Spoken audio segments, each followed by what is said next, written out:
Assalamu alaikum wa rahmatullahi ta'ala wa barakatu. Kaɗan daga cikin saƙon tatin isar da saƙon al'umma ga shugabanni. Tunatarwa shugabanni irin alkawuran da suka yi wa mutane domin su cika su. Kyautata tsakanin masu kirkira da al'umma ɗaya daga cikin manufofin tatin.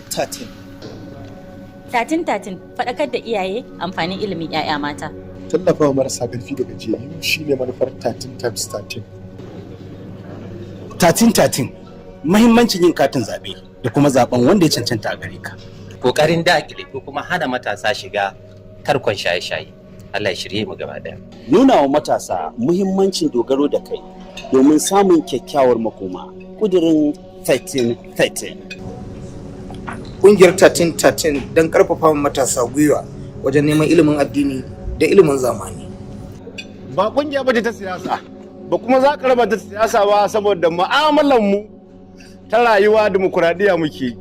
Mu karɓi saƙon al'umma mu gaya ma shugabanni, mu karɓi saƙon shugabanni mu gaya ma al'umma.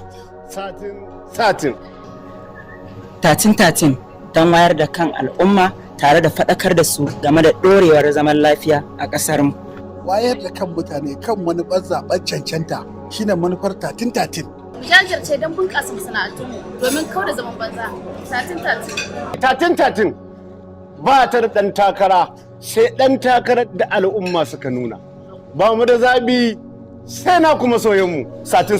Tatin mu tsaftace muhalli tare da tsaftar mu'amala don samun ingantacciyar rayuwa.